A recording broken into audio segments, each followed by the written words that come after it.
Welcome to today's podcast episode on MonicaAnn. I'm your host, MonicaAnn. If you have not done so, hit that subscribe button so you never miss a podcast episode. I'm so happy I have Trenton Brisco on today, and I'm just so grateful that you had reached out to me and you were like, hey, I see what your podcast is about. I'd love to come on and talk about what I do, which I'll let you get into. But for those that are watching, I just wanted to say that I actually met Trenton at the Space LV and we hit it off. We became friends and then just continuously have run into each other over the years, including at a Raiders game, which was pretty cool. So if you want to go ahead and kind of introduce yourself and talk about what it is that you do. Well, hello everybody. I'm Trenton Brisco. I consider myself like an entrepreneur my entire life.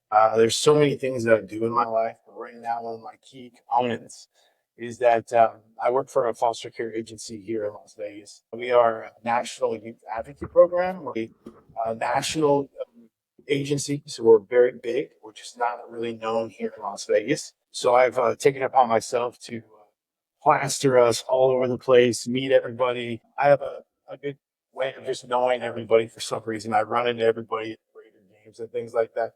And so I just feel like I'm trying to get the name out there. People say, well, what are you doing that for? Well, I've always wanted to work with troubled youth since I was young. I mean, really little. I always said it, and I don't know why. I just did. I was always tugged that way. Recently, about 10 years ago, I fostered for 7 years of my life. I fostered by myself. I thought I had to have a wife, and I realized I didn't. So I did it on my own. I had 6 kids at a time. I had 42 kids come through my house in 7 years. So I went through the gauntlet. I learned a lot about a lot. It changed me for the good. And from there, I then had a daughter, so I kind of stopped the fostering because I wanted to get focused to my daughter. And then I started teaching. I was teaching at an elementary school here in town for about 5 years. And then after that, I said, something's missing. My heart's not being tugged. I'm at a school sitting here in front of a computer and talking to the kids. It's limiting for me. I need to flourish. So I found this agency, and I'm with them, and I'm 100% behind them. And I'm throwing events here in town. We have business mixers every month. I'm trying to start a brunch every month. The idea is we all need to be educated on foster children. We need to learn how to become a foster home, the ins and outs.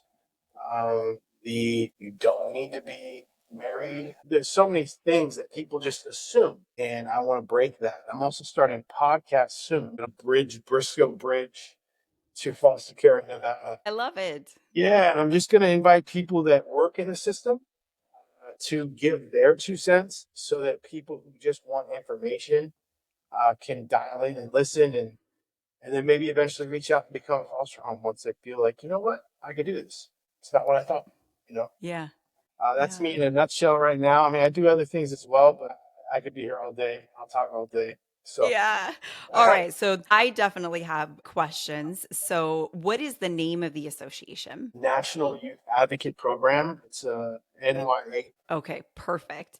And so definitely you said that this was always in your heart since you were a kid. So would you call that like your calling? Yeah, at a young age, I didn't know what it was, right?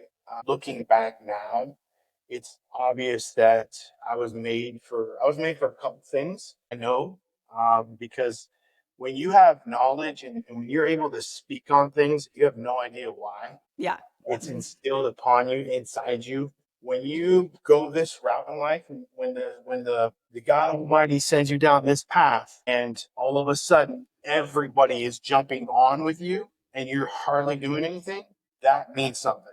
Now, when you go and you try to take this path and nobody's helping you, that means something too. Pay attention to it. And I truly believe that when I'm doing the right things are, I have signs that come to me. Yeah. One of the things is pennies. Pennies. Find pennies. Like in the weirdest spot. Like right now, I'd be talking to you, glance down, there's a penny right there. That's a sign. To me, it's angels or it's my grandpa letting me know that you're on the right path. I love that. And you recognize that. Absolutely. When I see it, I used to go. Now I'm like, yeah, let's go. Got that. Yeah, I love that. So you did mention God. So let's talk about that. Your faith. Did you grow up religious? All right. All right. So check this out. Born and raised in a Catholic family. My grandmother taught catechism, right? And I was the youngest of three. My brother and sister got a communion, and I said, I don't want to do And that was at what age? that. Like 10, 12, something like that. Yeah. So my grandmother pulled me aside one day, and she said, I don't know if I want to get into this depth of the story. Oh no, go for it. I've got time. And I just find this to be so All interesting. right, so this story came out of my mouth. I think I was 12 years old. My grandmother said to me, why don't you get your communion? And I said, I didn't want to. She said, why? I said, I just don't want to. And I was, not a bad kid. So it wasn't like she was worried, but at the same time. And then she said, well, what do you think? What's God to you? And I just looked at her. And I'm telling you this, it was on. It was literally, my answer was, I came up with it right there. And this is what I said there. I said, well, the way I look at it is I planted a seed in the soil. And out from that seed grew a tree with one branch on it. And all the birds landed on that branch. But eventually the branch got too heavy, the birds were fighting, and God realized I need to grow another branch so that the birds have more areas to flourish. And then eventually the tree became all these branches, different types of birds, and they all land on the tree. And she's just looking at me like, what? Now, have you guys? I'm a creative writer, a screenwriter, a filmmaker. So everything's always creative in my mindset. She then said to me, okay, that's good and all, but what does that mean to you? I said, well, I guess what it means to me is God is the tree trunk, and each branch represents God. And if that's a religion, each one's a religion because they all represent God, the Almighty, and they all look to God. And she's looking at me like, I thought I was going to get backhanded, man. My Italian grandmother for her catechism classes. And she said, I like that. And I was like, okay. Not the answer that you expected to hear. And then she said to me, but here's my question. Where are you on that tree? And I didn't even think of that. I was just telling them what came out of me. And then all of a sudden it just hit me. I said, I'm not on that tree. And she looked at me like, oh, And I just got right there and I said, I'm in the soil with God. I'm in the soil with God. That brings me like I feel it right now. Just saying. Cool. I feel it too. That's deep. And she actually got a little teary eyed. I'm gonna get teary eyed real quick. Do it. Before she passed, gosh, it's probably been about I don't remember, 10, 12, 13 years, 15, something like that. She was not doing well, and I was sitting at her bed, and I made some comments, and then she brought up that story to me. And it was so weird because she wasn't talking much. And she said, because I asked her, how do you watch TV? You watch church on TV now. Miss hardcore, go to church, right? How do you do that? Are you okay with that? I asked her. And she said, ever since my story with you, it changed my mindset. God is here. God is here. You're with God. And it was like, wow, man, that really hit me. I didn't realize I changed her mind. Like I was little, I just did it. We didn't talk about it since. Yeah. So, and I don't say that I guess I don't follow specific religions. I follow God, you know. Yeah. Yeah. And at a young age, I never spoke about God. I never wanted to see I work in the film industry, right? I work with creatives. A lot of them tend to be a little bit more judgmental and act like you shouldn't do that, or you have vice versa. Or they're so hardcore, they treat you like you have to do everything they say. It's like I just want to live and have a relationship with God. So I stopped talking about it. I didn't want to become one of those guys either side. I wanted to just walk away.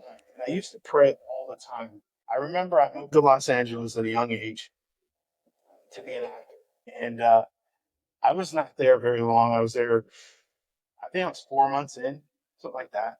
And I had met a couple of the casting directors for soap operas. And the day this happened, I met the casting director for Passions. It was an old soap opera. And that night, I prayed so hard. I'm like, please, God, please let me get on that soap. Please. Now, any actor in LA knows it's so difficult to get on anything mainstream, especially in the first 6 months that you're in Los Angeles. And you're only 22 years old, right? The next morning, I swear to you, 10 o'clock in the morning, I get a phone call, and it's the casting director asking me to be on the soap opera. And I'm like, crying on the phone, hitting it. Like, oh no. I was like, thank you. So here's the crazy. 3 months later, I did it again. I prayed. The next day, I got on Young and the Restless. So my point I'm making is I was blessed. I was constantly just praying for things and getting them. But if anybody knows Los Angeles and they know the business, you can get sucked down the wrong path. You can, I say the same thing about real estate in Las Vegas. Been there, done that. Yeah, I think it's anything in this town. You could get sucked down the path, right? I just got sucked down the wrong path. Although I wasn't being a bad person, especially compared to the masses in LA, I was still amazing. But I was doing things that were going that wrong path. Like I had a magazine that almost went to print. It was called Glacier Magazine. I don't even know why I'm talking about this. I wasn't going to talk about this at all, but I'm going to. Glacier Magazine was supposed to be a men's magazine. It was to help men become better men. It was supposed to have women writers to just kind of like bait and twist it, like bait and switch kind of deal. It was amazing. And so I started it where I had my own group on MySpace. MySpace. Yeah. And I had the biggest group on MySpace. When we had 1 million people on MySpace, I was the #1 group. I started throwing parties in Los Angeles called the Glacier Parties. The idea was I'm just trying to build the idea for my magazine so I can make my magazine. And I'm telling you, when I say, God, please send me what I need, everything was coming to me left and right. Like I was so invincible in my mind, which once you have that relationship with God, you are invincible. But I didn't know that's why I was invincible. I just was invincible because I felt like I asked for it, I get it, right? And then one day things started turning because I was allowing things to go on that were changing the whole dynamic of my marriage. People coming in, telling me to put women in it, just things like. And I even had Magic Johnson was ready to go forward, and I told him no. I was like, looking back. Anyway, I won't get into too much depth on that one, but anyway, yeah, so I kind of lost my path. And I think we often forget what's that saying? I'm sure you've heard this, and I think it's in the Bible too. It's about when we're reaping the benefits, we're praying. But as soon as we're challenged and we're shown like we stop praying. Yes. We give up faster on him than he does on us. Yeah, yeah. And we've all been, I guarantee you, every single person has been through that season where they kind of treat God as if it's like a genie in a bottle, right? And like, I have these wishes and I have these things and I want all these things. And it's like, yeah, when you get those things, don't forget about God. Don't forget who you were praying to, the Most High. And when you are blessed, it's so that you can bless others with the talents that, God has given to you. And yeah, definitely I've been there. Most people have, but that's so cool because we're out on the other side of it. And here we are, opening up to people and being so vulnerable to help other people that may encounter that in the future. And we're like, don't do it like we did. Make sure that you remember those blessings. Yeah, it's so easy to remember or to forget things once you are blessed, for sure. Yeah, I get it. But even now, though, I catch myself. I catch myself feeling sorry for myself because something's not going the way I wanted it, and I catch myself. I get, come on. I just had a situation just the other day. What was it? Everything was going wrong. One of those kind of days, and I'm like, and at first I was getting annoyed about it, but then finally what was it? Oh, I got in my car, and all of a sudden my AC stopped. After all this stuff that was happening, and I go, you gotta be kidding me right now. And then I stop, and I laugh, and I go, you're testing me. Not gonna work this time. Let's go in the heat. I'll drive in the heat. I'm kidding. And guess what? No, I swear, my AC came. Yeah, you're like, I'm gonna put in my worship music and turn the music all the way up, God. Yeah. So I love that. So yeah, and let me get to where I was getting to. What made me be able to speak to you right now, and speak to the masses right now about this? It just happened recently. We were shooting a film, You know what? Actually, before we go into that, because I like to tell it like in a storyline. Did you ever lose your faith completely from being that little kid and then on the path? Did you ever just like, were you ever godless? I want to say. You know, I can't say I was ever godless. I know there was a time when I I was really mad at God, saying, "Why did you do all of this to me? You gave me all of this. You took it all away. You gave it to me again. Took it all away." I'm like, what is going on? You know. Yeah. But I was just upset. I was never like, I never let the evil take over. I never let that happen. Got it. Okay. So it was always there. Yeah, I'm never a person that stays in the negative for very long haul. People Got all it. know me as a very positive person. It's only a negative moment, but that's it. Yeah, Usually, which is normal. yeah. Very nice. All right. So I just wanted to make sure that, I kept the storyline of like your face. So all right. So tell me, you were saying that you were working on a film. Yeah, so I saw the movie Sound of Freedom. It was a child trafficking film, and it really made me angry. I A lot. watched it on Michigan. I was on vacation in Michigan and I was like, I have to go to the movie theater and see this Yeah, film. So yeah, I saw it it too. was very impactful. Mm. Being that I worked in foster care, a lot of kids that are in foster care end up in child trafficking. Um, so it really kind of hit home even more when I watched it. And I have a daughter, so it's just like, so I walked out of there and I just was like, I got to do something. And one of the things that I've always been good at is filmmaking. I'm a creative person. I love bringing people together, making films. I got together with some of my guys in town. We shot the film. It's called Vegas Traffic. It's in festivals now. We did some premieres for it in town. You might have seen it around. But Vegas Traffic, during that process, let me tell you, we were so blessed, and I didn't realize it until about midway through the project. There were things that kept happening that was trying to stop us. I can tell that Ugh, too.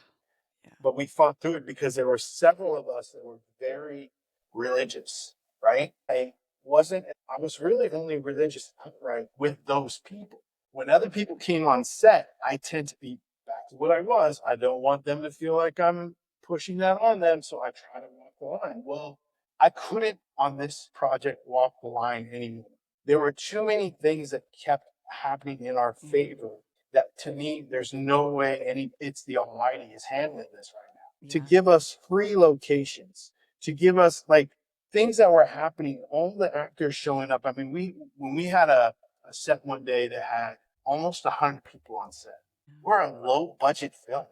Mhm. And I just looked around, we had a meeting, I talked to everybody. It's just the impact of that. So I can't get to like each story, but like there were so many amazing things that kept happening. And I brought it up to the team. And one day, after a while, I felt like we went to we went past time. We were supposed to be done with this already, but some stuff happened again, right? And I even got thrown in this little Bell's calls. Oh And wow. so the whole shoot stopped. And I got out of there and I said, no, we got to continue. We have to finish this. They're trying to stop us. And I had a meeting with the whole team, and I'm happy. I'm not the most religious on this team, but I had a meeting and said, guys, we need to bring God back. Somewhere or another, everyone Mhm. stopped preaching about it while we're shooting this. Now it's becoming just a downhill battle. We need to fight back up. And that's what we did. And we ended up finishing this film. And then during the premiere, I never in my right have ever said out loud to the whole, I said to the whole place that God had his hand on this. No one would ever hear me say something like that. Yeah. And I was very vulnerable at that moment. And I still preach it. And you know what? I'm realizing everything I do now, I swear to you, like even in fostering, when I'm reaching out, trying to find people to foster, guess who's coming to me and saying they want to foster? Godly people. I Yeah. keep just connecting with godly people. And so now it's just even more proof. And it's Yeah. keeping me on the right path. Every time I hear of somebody that's down the other path, I'm just gonna tell them like keep moving forward. And then Yeah. you like I've known you for a minute here and there. I honestly didn't even know that this was a testimonial religious podcast. Yeah. I just saw you're doing something and it looked great. And I said, I want to help her. It looks great. Thank And you. then you told me what it was. I'm like, oh, wait, what? Okay, cool. Let's go. I'm being guided here. Yeah. Listen, I'm doing it. And Yeah. when I do my podcast, I'm going to try not to necessarily go down that path, but I can't help it. I'm going to say it when it feels right. Yeah. Yeah, 100%. I love that. It's important to listen to those things, and that is the Holy Spirit putting that in our heart to do certain things. And so many people ignore it out of fear, even me. I'm afraid to get out in here and talk. I've been surrounded by negativity my entire life of people just like telling me that I'm not good enough, I'm not pretty enough, I'm not smart enough, to do things on my own. And I really had to push through all of that, and I was just like, it's not about being pretty enough or being good enough. It's about being right with God and being a good person in here. And that's all that matters. Yeah. And I was like, I'm just going to get up and start talking because I know that God has spoken to me about doing this. And the people that I've met along the way as a result of this, and people who reach out to me, it's so funny because I'll post things on social media on my actual page and it doesn't get that much activity. But when I post in my stories, because people are so private about their faith, it's incredible the amount of reactions and messages that I get in there that are like, keep going. I've watched people who follow me when we first had conversations, they're just kind of like lukewarm, don't know whether or not they even believe. And then, like a year later, I'll see them going back to church again, professing their faith, and I'm just like, oh my gosh, like it's so beautiful to watch. I'm like, I love the fact that it's becoming contagious. And, the world is continuously becoming an ugly place, right? And we've come so far away from God that people are just really searching for this. They need this. Whereas before they were turning to drugs and alcohol and pills, and money, even sex. And it's so sad to me because I'm just like, no, I know what cures that. I know what can cure that. Everybody has this hole in their heart that can only be filled with Jesus, the only solid thing that we have in life. We come in alone, we go out alone, and we go without any material things. You got to find it in here and with him, period. So I'm a huge believer in that. And I just think it's so cool, what you're doing. There are a lot of different scriptures in the Bible that encourage us to take care of. And it's funny because it's always talking about like the vulnerable, right? So orphans are usually talked about in the same scripture as widows, right? And we are called through the word and through God to help protect and provide for those people because they are the most vulnerable in our community. So for anybody who's watching, I have actually referred people to Trenton and they are in the process of currently becoming foster parents, and let it be God's will. We'll see what happens. And hopefully if you're watching and you are being called to even just get education, like Trenton was saying, don't talk yourself out of it. And you may not be ready today, but at least reach out to him and get the information and the requirements.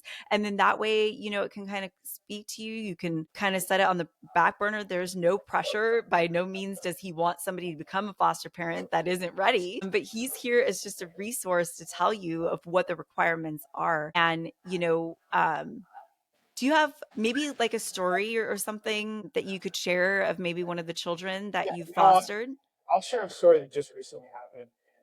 I've been sharing it in training some of my new homes. The impact that you make on children, you don't know. You don't realize it. Some of you will never realize it, especially foster children, because you open to these kids. Kids don't recognize, realize it until they're, adults. Well, one of my kids who came through my house, he was there for 5, 6 months. He was quiet. I barely had a good conversation with him. He was just to himself. I wouldn't say I disliked him. I just didn't have a connection with him in a sense. Um, and eventually he ran away. And it sucks, but he did. But he was almost 18. He was going to leave the system in a couple months anyway. So I think that's why he was there. I'm done. Well, moved on, got a new kid. Life goes on. And about, I want to say it was 7 months ago, I get a message on Facebook from him. And I immediately recognized the name. And the sad part is I immediately thought to myself, okay, what do they want? They want money, they want a place to live, which is what they all do. It's human. Yeah. And all of a sudden I open up his message and he just kills me, man. He says, hey, I just want you to know that you're the only father figure that I've ever had in my life. You changed me, you made me a better man who I am today. I'm working on a ship on a bartender at a really, really good place. I have 2 kids, married. And it just hit me that if I could make an impact on the kid that I barely talked to and I was not really around that much, imagine all the Yeah. others I made the impact on. And that Yeah. right there was enough for me. It made up for all the bad that happened over the 42 kids 7 years later. That one story made me feel. And you'll never understand till you feel it. And that's why I Yeah. try to make people feel it through me. Yeah. It's just, and one more story. This is a heartfelt. And I do want to say, just with that, is that sometimes I feel like, too, maybe you were going through like a season of where you were doubting, what you're doing, right? And I Right. feel like God puts those things, those messages from the people, because as you're going through it, you're like, am I doing this for nothing? Like I'm trying so hard and then this kid runs away, like, what am I doing here, God? Right. And then all of a sudden, it's like years later, that message comes across. And it was probably at a time when you needed it the most, where God was like, keep going. You're sowing seeds and you don't see the whole picture. And that's what scripture tells us, is keep going. You don't need to see the whole picture. You just take the next step, and the next step guided by God. And that's all you need. But go ahead. What's your next one? No, the next one, I want people to understand and feel what it's like to be a foster child. First of all, you're not even supposed to call them that anymore. You're supposed to call them children in foster care. Children in foster But care. Got it. I had a kid came to me and he was in sweats. He had no clothes. And I said, come on, let's go to the store. We went to Target. I said, all right, here we go. And I grabbed a pair of jeans and I checked his size. And here, go try these on. And he just stared at me. And I was like, what's wrong, man? You don't like jeans? You don't have to get them. You can get you something else. And he starts crying. He was 13. I'm like, why are you crying? He goes, I've never owned a pair of jeans. And that right there, think about it. All these kids, like we don't think outside. We just think of, oh, our lives growing up and maybe a little Yeah. bit this way, but you need to go extreme. Like I had kids that never been to a restaurant before. I had kids who never got tucked in at night, not once. Yeah. Like there's so many things that we forget that make us grow as humans. Yeah. Like imagine a child who's 12, who's never been told no, never been given love, attention. We have a lot of growing up to do still, and Yeah. we need us adults who've been maybe even not loved. Maybe we've learned from our non-love, but now we got to help these kids. And you wonder Yeah. why our world is bad. Well, these kids are running around with they weren't loved. They weren't told. And we need Yeah. people to step up and teach and help these children. Yeah. Why I do this? Why am I so passionate about this? No idea. God Almighty put it in me, and that's it. Yeah. I've been wanting to do this stuff since I was a kid. I don't understand it. I've never been in trouble like trouble youth. I've never had friends who were trouble youth. I'm here. That's what I'm here for. Yeah. Yeah. And God is love. And through the love that you have from God, it's shining through you and onto these 42 kids that you said that you've taken in through foster care in the last 7 years. And Right. it's beautiful because they're going to take that and they're going to go spread it. Just like this child Yeah. who, wrote you and said, well, now I have a wife and I have 2 kids, and he's out there spreading that little seed of love, that little bit of light that you gave to him through God. And I think it's so beautiful. And that is the lack of love and compassion, it's literally the devil. It's evil. And we can't keep spreading that. We need to spread his love, period. We need more of it every single day. And I love what you're doing. I absolutely love what you're doing. And I've actually just 2 days ago started the process, paperwork to go ahead and start fostering again. Now that my daughter is older, Oh, and she's going to be able to, take hand in helping these kids as well. So, yeah. Are yeah. you able to run down what the requirements are? Is it like a Now, long list? there are some simple requirements that you can get by, but then there's a bunch of stuff that you have to look into a little bit deeper before I can answer that question. Um, but you have to have a GED or diploma. You have to have space for the child, and that's one thing what people don't understand is if you have a 1-year-old, 2-year-old, you can't have them in your bedroom. Yes, you can. It's up to you to do that, but a room has to be designated for that child.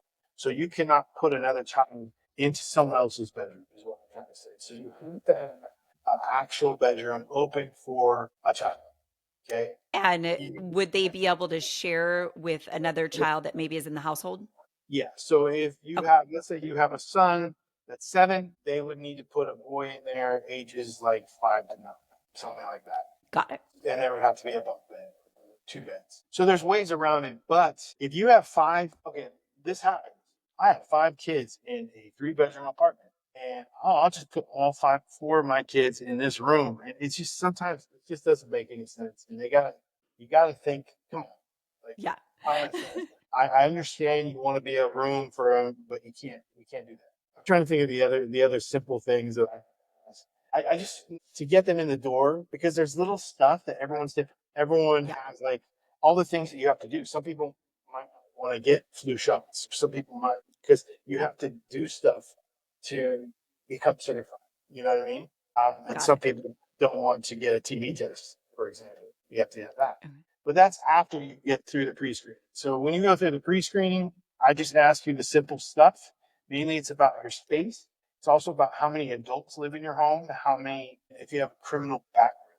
That's a big one. And one of the issues that I see here in Vegas is maybe the wife, or it's typically a woman that reaches out, which I hate. I mean, we need more men. But the woman and her husband is the one that has had some jail time or he's been arrested. And she's a saint and she's like a nurse or whatever. She could be perfect for this. But unfortunately, we can't move forward because of the other stuff. And I don't agree with it. I think sometimes having some jail time is actually a good thing for these kids. They'll be able to relate to them and tell them not to do what they did. But Yeah. I You're like, get I don't make the rules. I don't make the rules. And I think there Yeah. could be. Yeah, anyway, so that's a big one that we have to discuss, and then we have to discuss like, do you have a car? Do you have a license? You got to be able to transport the kids to their appointments. In school. You also have to have a job. You can't just be like jobless and then come and do this because it looks like you're doing it for the money. Yeah, we allocate for you is for the kids, not for you to pay your bills. So you have to show that you have enough money to pay your bills so that when we give you money to take care of the child, we know that that's what it's there for.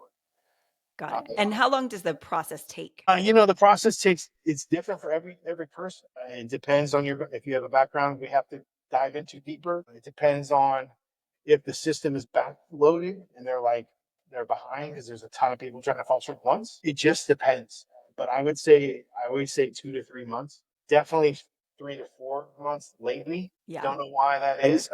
DFS would. I'm not going to talk trash. Hi DFS.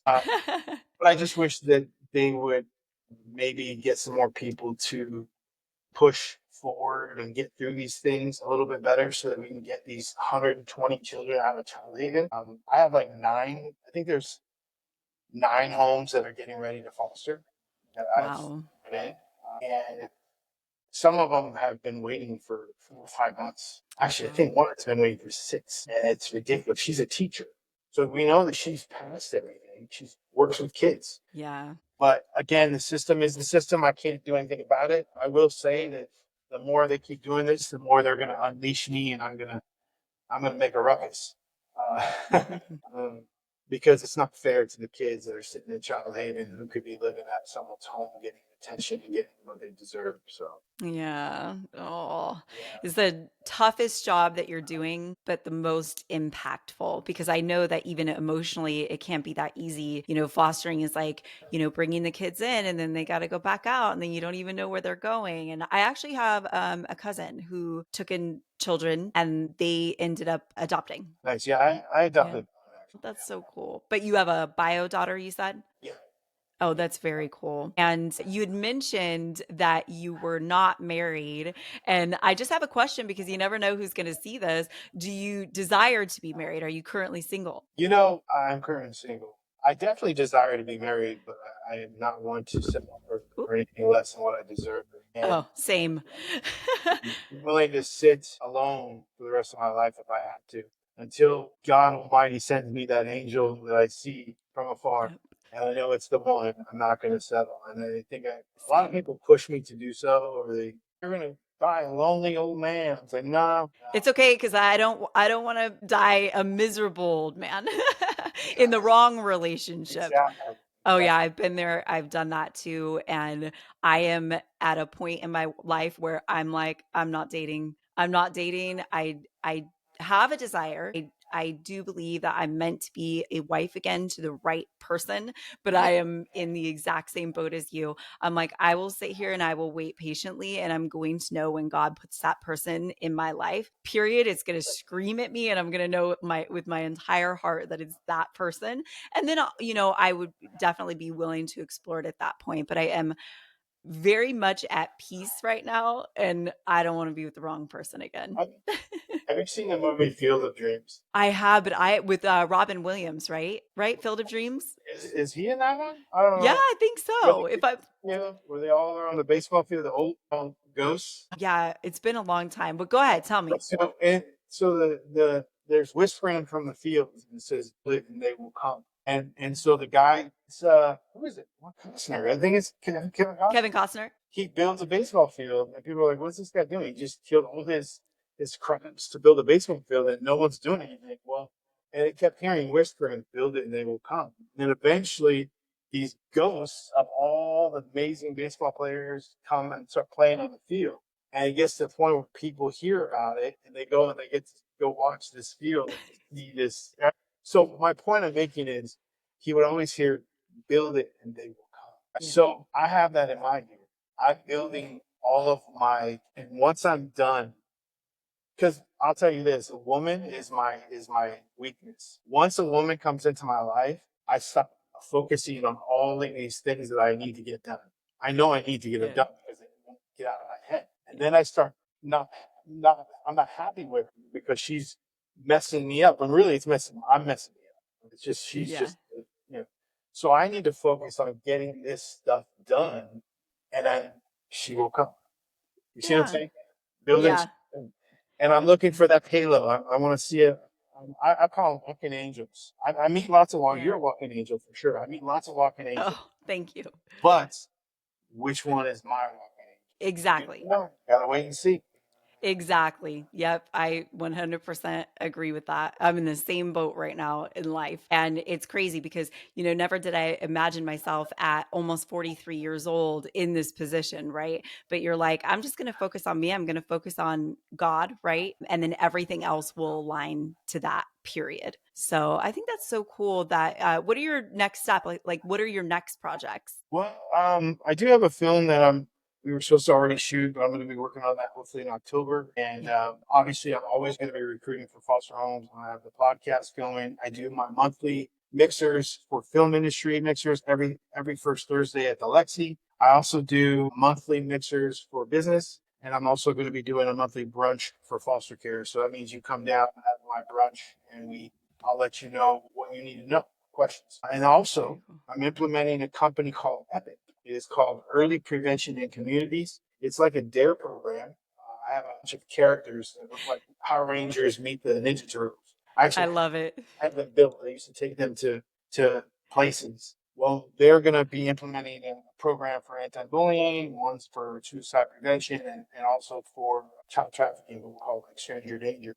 And it's just going to be a program that we give to schools. They're going to do it all online. And then at the end, if they can afford it, if they want to, we'll have these characters go and do a live show at their school. And this is ages K through 3. That's it.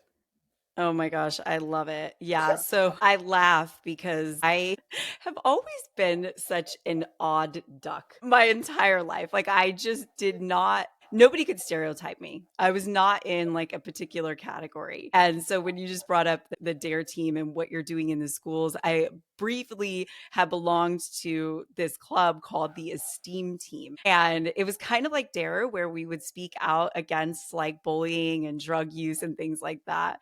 And we used to sing these songs. It was something along the lines of like, crack cocaine, give it any old name, the effects and damages are still the same. And I would like actually like dance to this song like as a kid, like against drugs. And so yeah, I love stuff like that, like positivity. I'll be a nerd all day long. I don't care what anybody thinks. I have seen the the cause and effect of any sort of substance abuse, like in my family, in the neighborhoods that I grew up in. I grew up pretty poor, and I don't want to be any part of that. I saw it. I was scared straight. And I just knew from a very young age that I didn't want to be any part of that life. And it was okay. I've been made fun of my entire life of how square I am. And I'm like, you know what? I don't care. I don't have to be under the influence to go out and dance or have a good time. And I just want to smile and be happy go lucky. Actually, my biggest fear is going to jail, funny enough. I would just die. I could never handle that. So, yeah. But I love it. I love everything that you're doing. Please send me the links to everything. I want to put it below the video. And I just really encourage anybody who's watching, please reach out to Trent and get some more information about becoming a foster parent. Follow him on, what are your personal platforms? You can just go to Trenton Brisco on Instagram, Trenton Brisco on Facebook, Trenton Brisco, especially Instagram. It's probably the best platform to just go there.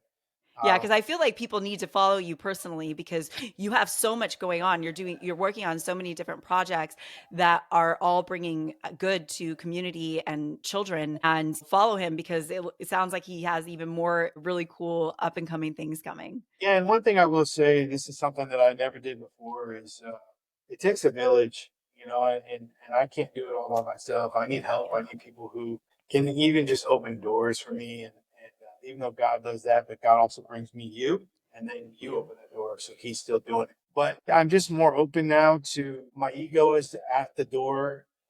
I'm not doing that anymore. Yeah, my name is out there. Yeah, it's about me out here, but I'm not doing that just for me. I'm doing that for fulfilling this promise to myself to get all of this stuff done in my life. One thing I will say, is when I got Bell's palsy last summer, at first I thought I was having a stroke. Of course, a lot of people think that, Yeah. and it really did something to me that night. It changed my path. Even though I was already doing everything, I do a lot of things in my life I say I'm going to do. If I showed you my lineup of stuff I've done in my life, it's way more than most people do by the time they're 40. I've done a ton of stuff. But when I had this happen, I was like, I have to do everything because time is so short. So, that whole bucket list thing, like people say your bucket list. Yeah. My bucket list since last summer has come out. My Yeah. business mixers, I'm doing everything at once. I don't even care. Like whatever. And if it doesn't take off, it's okay. I did it. It's part of my bucket list. You know what I mean? Yeah. And I'm just going to continue until I die. Oh, you know what? I just had something pop into my head because I do know a lot of people, especially in Las Vegas. Are there any resources right now that you could use? That I can use. Like, yeah, meaning like anybody who's watching this that maybe offers another service that could benefit the different moves that you're making, or maybe other companies to partner with. Are there any types of things that could help you? I mean, there's always partnerships that need to happen. I think would be the viewer needs to listen and go, you know what? I think I don't have Mhm. specifics. Yeah. I firm believer in if you're drawn to me, then you're Yeah. meant to be with me in a good way. That I know I'm not trying to. So I'm definitely in sponsorships for schools. If I'm going to implement Epic early prevention in communities, I definitely am going to need sponsors that are going to help me get into schools because there's going to be teach schools out there that can't afford the program, and I want to be able Mhm. to still give it to them, but I can't afford to pay my guys to go to school on my Yeah. own. So if we can get some sponsorships for those moments, that'd be fantastic. You know what really frustrates me is there's so many people out there. There's all these streamers and they have all this money, and not all of them, but some of them they don't do anything with it. And yet there's people like myself. And I'm not the only one. I know other people too, and I wish I could help them along the way. Yeah. And I'm not one to be like, hey, I need money. Here's my handout. But man, if we could just get some money to other people that are trying to do good Yeah. things in this world. But it's coming. It's coming. It's coming. Yeah. I got some other things in the works too. So I have some TV show ideas that I have to tell you. I just did a new event called Your Star. Okay. See it? I don't think so. So You're a Star is something a TV show idea that I had been throwing around. Well, now I just said, screw it. I just implemented it live. And then eventually we'll build on it, right? And we are. We're gonna start pitching it. But what it is I'd like it to be foster youth come in, but it's any troubled kids or any kids in general. They come to this event, they dress up like they're going to an Oscar event for kids. Oh. Parents are not dressed up. I tell them try not to be. This is not about you. This is about your child, right? As soon as the door opens, we get their name. And then all of a sudden, actually, we get their name outside by security. There's tells them paparazzi goes crazy yelling their name. People go up to them, ask for their autograph. They literally Oh, sit there and sign their autograph. They're like overwhelmed, but their face, that you should see it. And then they walk over, they get interviewed on the red carpet, they take pictures again. Then they go get interviewed again and take pictures again. Now, having the interviews are fake, but eventually I like them to be real, and eventually when we have the funds, like this could be an amazing thing. Like seeing these kids. I had one kid who was always stuck at his mom's hip. And I said, well, will he walk the carpet without you? She's like, I don't think so. Sure enough, he oh, walked that carpet. He was answering questions. I could tell that he detached from mom for the first time. And that oh, made me feel so good. And I think building yeah. self-esteem and Oh, yeah. making the child feel good. I know Mhm. some people might look at this as, no, that's not a good thing that you're teaching them to be that way. I disagree. I disagree. Maybe they don't. Fine. There's good in everything. There's good in everything. So I had a talk with a producer. We put together a pitch, and we're going to start pitching it as a show. And there's going to be more to it. It's like Make a Wish Oh, Foundation you know, uh, meets some other shows or something. But we I should, love it. yeah. So Yeah. we're implementing that right now. I just had the email last night. So I actually have a good friend who's a news anchor, and I'll reach out to her. I'll see, maybe if you guys could collaborate on something. Huh? which channel? I don't want to say just in case she just declines for whatever reason. I don't want to put her on the spot. Listen, Yeah.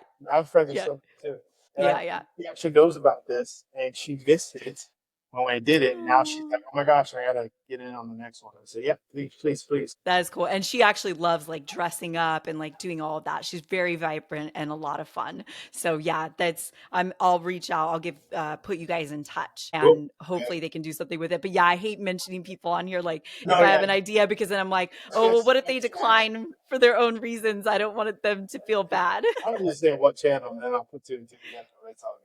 Yeah, yeah, definitely. But no, I'm so excited to see what you're having. I'll definitely jump onto your platform now and go check that out because I'm so interested. And yes, I am all about anything that is positive, anything that is giving people confidence because like I said, I'm one of those people where my entire life I was surrounded by people who were just telling me I wasn't good enough for this, that, and the other.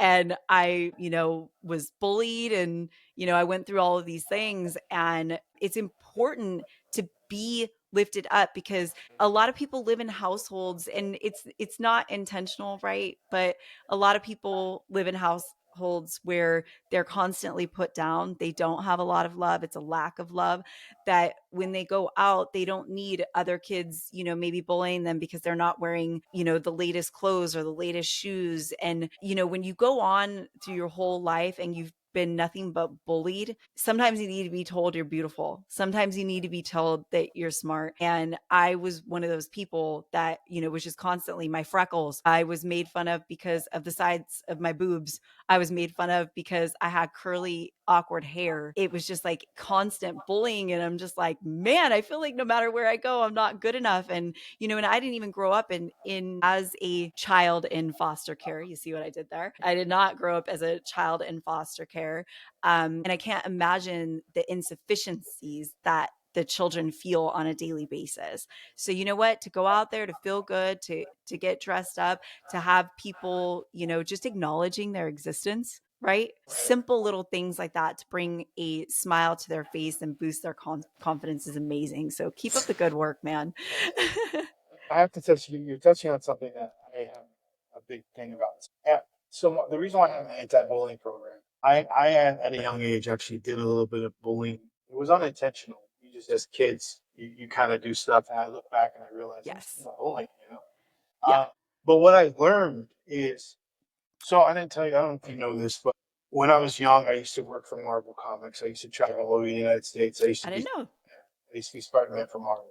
I used to actually do a theater program. I used to do an anti-bully program. I used to go to schools. It's another reason why I have this program because I actually help implement changes to that program and make it better, right? So then one of the things that happened here too was I worked for Make-A-Wish Foundation and watching those stories, me as Spider-Man, it was amazing. So I Oh, took a lot from that too. But one of the things that I'm big on, and I've actually gotten into arguments with people about this, but this is why I'm pushing a different agenda. And I think we all need to take this agenda a little bit. So anti-bullying, this is how I look at it. What we're doing in anti-bully programs is not working. It's not working at all. And here's why. We are victimizing too much in our anti-bully program. We need to switch. Yes. So what we Yeah. do in my anti-bully program is I empower the child who's being bullied, and I make them look at the bully as the victim. Correct. And the bully Yep. is the victim because the bully has been bullied. That's why, and they let it affect them so much that they become the bully. So Oh, yeah. Yep. that's why they're the victim, because they allowed it to affect them to that degree. And they're Yes. hurting inside. Well, and You suicide, right? Like the suicide rates from the bullying too. And yeah, I've always said that. Funny enough, today I'm recording a thing that happened to me with bullying, and I'm recording another podcast that's all about this subject, which is hilarious. I know that we're sitting here talking about this, but everything that you touch on is exactly part of it. And in fact, I have like my notes here, but one of the things that I say is that, like, if you're in my channel and you're watching it and maybe somebody shares their testimony about somebody who hurt them, you might be on the wrong channel if you're wishing bad upon that person, because the entire point and what our faith and our relationship with God calls us to do is to pray for everyone. If we are wishing bad back upon the person who did something bad to us, we're no better than what they did to us, period. Yeah. Right. So that's first and foremost. And then the next thing is that the entire point is for that person to heal and become a better person, not just for the sake of us, the person maybe that they hurt, but it's for themselves. And so that they also don't do it to anybody else, so that it doesn't continue. The entire point is for all of us to be saved. Right. So yeah, like exactly what you're saying. I'm on board for all of that because I've lived it and I've seen people change. And I believe wholeheartedly in my heart, it's just that education piece. And that's exactly what you're doing. I met this girl, I think I was like 30 years old, and something told me, I just looked at her and I said, "You're a walking angel." And I wasn't attracted to her. It wasn't like that at all. Yeah. No, spiritually. Yeah. No reason to do this except something made me do it. She looked at me and she said, "That's so sweet of you. Thank you so much." She goes, "I needed that." I'm like, "Okay." She goes, "But if I'm an angel, then why is it that I've been beaten for the last 15 years in my relationship?" And without a beat, I said, "That's why you're an angel." She looked at me and it was like, holy crap. Like she just didn't realize. And I go, "Listen to me right now. You're going to leave him. Have you left him?" She goes, "Yes, I just left him." I go, "And now he's going to recognize it. Maybe not, maybe he'll beat the next woman in his life, but he's going to recognize it. He's going to know that you stuck it out for 15 years because you loved him. And it's going to change him in the future. It may not be until he's dying. That's okay." Yeah. And she just was like, "Wow." And I said, Yeah. "That's how you got to look at it." Yep. Yeah, you're not a victim. Hell no, you're not a victim. Why would you think you're a victim? Yep. I'm so tired of it. We are not victims. Nope. Sometimes things that are happening to us is not about me. I'm just sacrificing myself for you so you can learn. Yes, 100%. You know that. Not everything that happens to you is about you. Yep. God needs Exactly. your soul. God needs you to help this go. Yep. There was a good one on Oprah. He was there on Oprah. He said, "My 5 children and my wife died in a fire." And she's like, "Wow, how do you do it?" And he goes, "I go on tour and I talk to everybody. Why? How do you do that? Don't you just want to be dead?" And he goes, "For the first 2 weeks, I did want to be dead." He goes, "Until people start coming to my house, bringing me food and telling me that they're going to be closer to their parents or closer to their kids." And he started realizing that without any bad, there is no good. And if I have to sacrifice my family so that others can learn to come closer to theirs, then so be it. That's what he wanted me here for. And now I'm going to talk about it. Yeah, it's such a beautiful frame of mind to be in. And that is exactly, like, I waited until I think 2015 to become baptized. And I remember crying before I went up there. And I said exactly that. I was like, I just for years couldn't understand it, if there is a God and he wants the best for us, then why did so many horrible things happen to me my first 29 years of life? And I just cried and I was just like, why? Like, why the answer? And yes, free will is love. God gave us free will, and it's love. And exactly like you said, and we cannot allow that to change the person that we are. And I stand firm in that. It does not matter what has happened to you. It is not an excuse to project that hatred out to other people. Don't do that. That's when the devil wins. You need to stay and embody love and project love and light regardless of what happens to you. Monica, can I share something with you? And I don't share this with everyone. Well, you're sharing it with everyone right now because we're still recording. That's why I'm going to share it. So I have a movie concept that I have written out. Just the concept, this part of the movie is I have this belief, and it's a fun belief, but it's my belief. The angels fly in pairs. Okay, hear me out. Angels fly in pairs, and in order to be a pair of angels, two people have to find each other and their soulmates, right?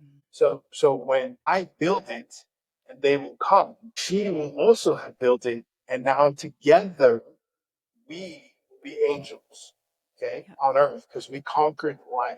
We did everything we were supposed to do. We found each other. Now, does that mean that you have other soulmates too? But the one soulmate, the almighty soulmate, comes together with you, and you fly as pairs. Now, the reason why we have hard relationships, we have a hard time in relationships and meshing sometimes, is the devil is trying to stop relationships because he's worried that you are soulmates. And he does not want angels flying all around. Oh, yeah. Right now, or recently, the devil's been winning. All these divorces, all these people not being together, no one looking for the right thing in love. They just want money or they just want sex. There's something wrong. However, I'm telling you right now, something is changing in our universe. Things are changing, and I feel it. It's hard to explain. And I truly believe that we are finding our soulmates again, and eventually the devil's gonna really lose. Oh yeah, 100%. I do believe in that too. It is, people look at marriage as just like this fairy tale thing, right? But it's all about being stronger as two, right?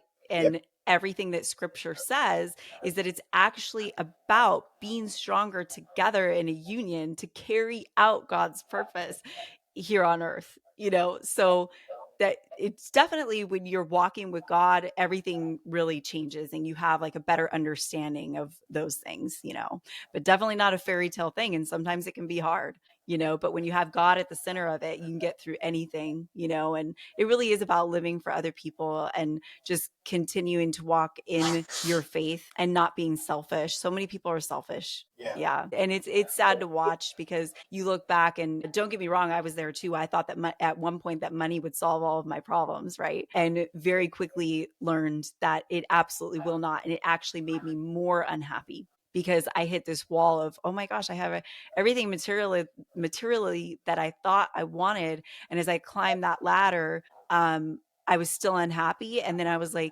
well, what's next? Like how do I fill this? And that's actually when I don't want to say I came back to God. God was always there, kind of like you said, but I had got a little straight off my path.